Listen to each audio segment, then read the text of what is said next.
अस्सलाम वालेकुम, welcome to my YouTube channel. उम्मीद है कि आप सब खैरियत से होंगे। तो आज हम पढ़ेंगे रूह की पुकार। ये ख्वाजा शमसुद्दीन अज़ीमी की किताब है। तो जैसे कि आप सब जानते हैं कि ख्वाजा शमसुद्दीन अज़ीमी पाकिस्तान के एक रूहानी स्कॉलर हैं, और इसके अलावा रूहानियत के अलावा इन्होंने इल्म तिब पे भी काफ़ी किताबें लिखी हैं। तो सबसे पहले तो मेरे चैनल को वो लोग सब्सक्राइब कर लें जो मेरे चैनल पे न्यू है, ताकि जब भी मैं कोई वीडियो अपलोड करूं तो आप लोगों को फ़ौरन से नोटिफिकेशन मिल जाए।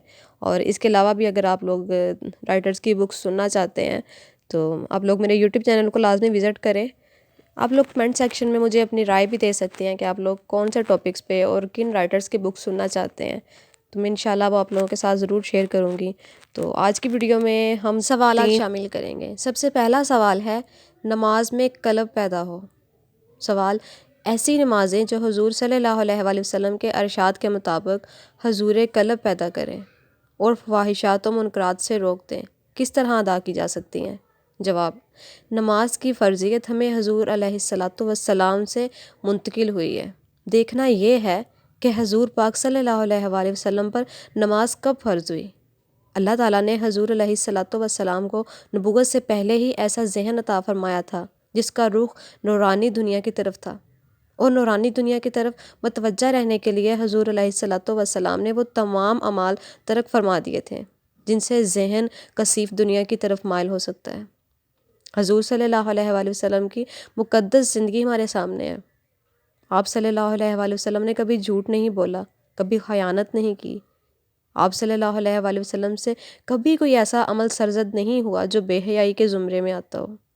आप सल्लल्लाहु अलैहि वसल्लम ने हमेशा बेकसों की दस्तगीरी की, और इसके साथ ही साथ गोशा नशीन होकर हर तरफ से जहन हटाकर अल्लाह ताला की तरफ मतवज्जा रहे। और आप सल्लल्लाहु अलैहि वसल्लम ने अपनी तवज्जा अल्लाह ताला की तरफ इतनी ज़्यादा मरकूज़ फरमाई कि कुर्बत से सरफराज हुए, और मेराज में अल्लाह ताला से हम कलाम हुए। अल्लाह ताला का अरशाद है, फिर अल्लाह ने बंदों पर वही नाज़ल फरमाई जो नाज़ल फरमाना थी। दिल ने देखी हुई चीज़ को जुठलाया नहीं। नमाज में हुजूर कल्ब के लिए ज़रूरी है कि सैयदना हुजूर सल्लल्लाहु अलैहि वसल्लम के उसवा हसना पर अमल किया जाए। जिस हद तक हुजूर सल्लल्लाहु अलैहि वसल्लम के उसवा हसना पर किसी उम्मती का अमल होगा, उसी मुनासबत से नमाज में हजूरी नसीब हो जाएगी। कल्ब में जला पैदा करने के लिए इन चीज़ों से दूरी पैदा करना होगी जो हमें पाकीज़गी, सफाई और नूरानियत से दूर करती हैं। हमें इस जहन को रद्द करना होगा जो हमारे अंदर नाफरमानी का जहन है। आसान अल्फाज में यूँ कहना चाहिए कि जब तक कोई बंदा अपनी रूह से वकूफ़ हासिल नहीं कर लेता, इस वक्त तक नमाज में हुजूर कल्ब नसीब नहीं होता। रूह से वाक़फ़ियत हासिल करने के लिए ज़रूरी है कि मादियत से दिलचस्पियाँ कम करके मुराक़बा किया जाए और ज़्यादा से ज़्यादा वक्त जहन को अल्लाह ताला की तरफ रखा जाए। दूसरा सवाल, जहन बीमार या जिस्म बीमार से मुतालिक है। सवाल, इंसान बीमार क्यों होता है? इसके बारे में मुख्तलिफ मकातब फ़िक्र की राय मुख्तलिफ है। मसलन अहले फ़लसफ़ा नफ्सियात कहती हैं कि बीमारी जहन से जिस्म पर मुंतकिल होती है, जबकि मेडिकल साइंस हमारी बीमारी की वजूहात को जिस्म में तलाश करती है। जिससे ये सवाल पैदा होता है कि आया जहन बीमार होता है या सिर्फ जिस्म ही बीमार होता है? क्या ज़हनी मसले को हल करना चाहिए या जिस्म को अलाज बहम पहुंचाना चाहिए जिससे शफा हासिल हो जाए? जवाब, इंसानों की ज़िंदगी का दारोमदार ख़यालात के ऊपर है, और ख़यालात माहौल से मुतासर होते हैं, या माहौल ख़यालात से बनता है। अगर आपके माहौल में सफाई नहीं है, पोल्यूशन ज़्यादा है, धुएँ का, पोल्यूशन का शोर, इंसानी पेचीदगी का, खुदगर्जी का हो, तो इन आदमी का जहन मुतासर होता है और इंसानी जहन के ऊपर एक दबाव पड़ता है। ख़यालात में दबाव से मैदा मुतासर होता है, नींद डिस्टर्ब हो जाती है, आदमी उलझा उलझा रहता है, मिजाज में तलखी और चिड़चिड़ापन आ जाता है। ये सब अवामल मिलकर बीमारी बन जाते हैं। बीमारी का असर पहले दिमाग कबूल करता है।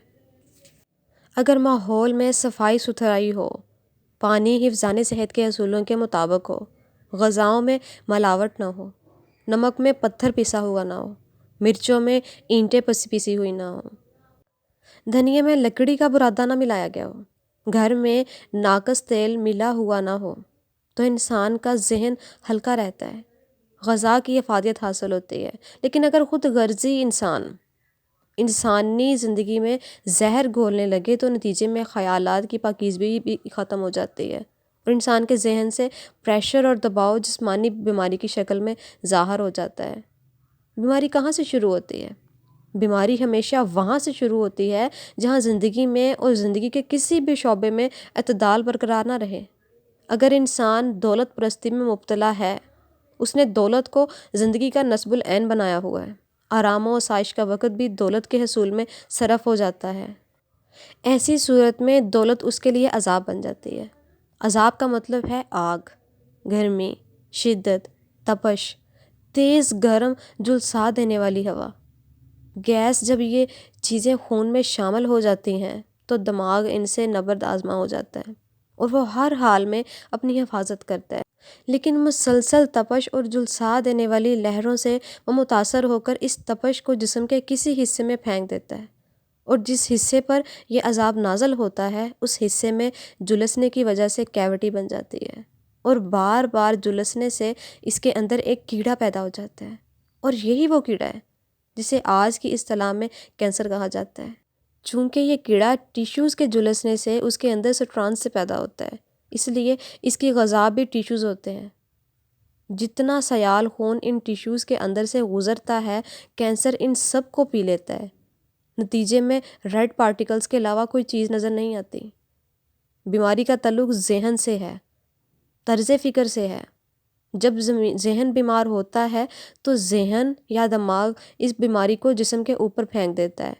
اگر ذہن پاکیزہ ہو، اگر خیالات میں یکسوئی ہو، بندہ اللہ تعالیٰ سے قریب ہو اور اللہ تعالیٰ کو یاد کرتا رہے تو اسے اطمینان قلب حاصل ہوتا ہے۔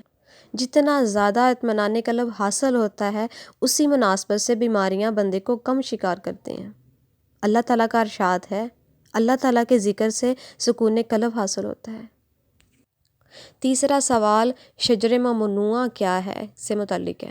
سوال: اللہ تعالیٰ نے قرآن پاک میں فرمایا ہے کہ آدم کو خلیفہ ارض بنایا ہے۔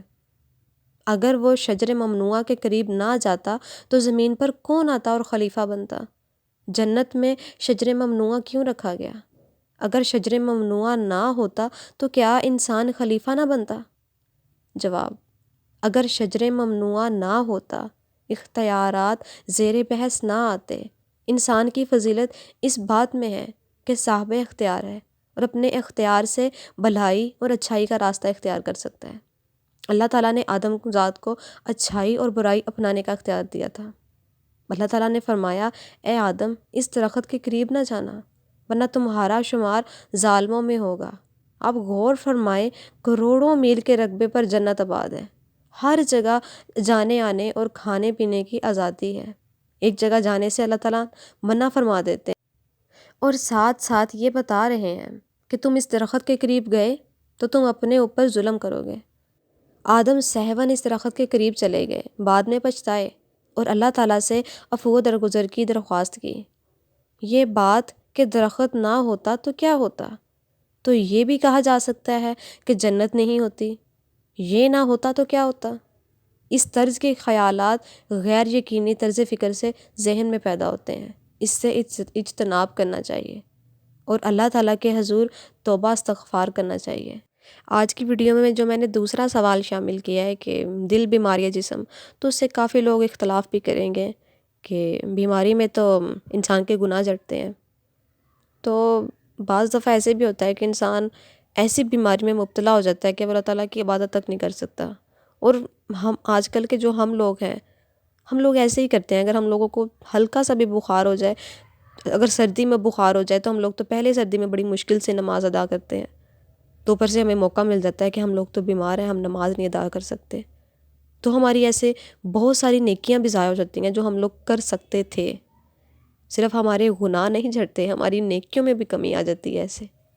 اور یہ کہاوت تو سب نے سنی ہوگی کہ تندرستی ہزار نعمت ہے، تو تندرستی واقعی ہی ہزار نعمت ہے۔ جو لوگ بیمار ہیں، اگر ان کے پاس ہم بیٹھیں، ان سے پوچھیں ان کے حال احوال، تو ہمیں احساس ہوتا ہے کہ تندرستی ہمارے لیے کیا چیز ہے۔ ہم لوگ تندرست ہیں، ہم لوگ اپنی مرضی سے جو چاہے کھا پی سکتے ہیں، جہاں چاہے آ جا سکتے ہیں، اللہ تعالیٰ کی عبادت کر سکتے ہیں، تو بیماری کبھی نہیں مانگنی چاہیے۔ اللہ تعالیٰ سے ہمیشہ رحم، کرم اور تندرستی مانگنی چاہیے۔ تو اس کے ساتھ ہی آج کی ویڈیو کا اختتام ہوا۔ تو اپنی دعاؤں میں یاد رکھیے گا، اپنا ڈھیر سارا خیال رکھیے گا، اور مجھے آپ لوگ کمنٹ سیکشن میں لازمی بتایا کریں کہ آپ لوگ کون سے رائٹرز کی اور کن ٹاپکس پہ بک سننا چاہتے ہیں۔ میں آپ لوگوں کے ساتھ وہ انشاءاللہ ضرور شیئر کروں گی۔ اپنا خیال رکھیے گا۔ اللہ حافظ۔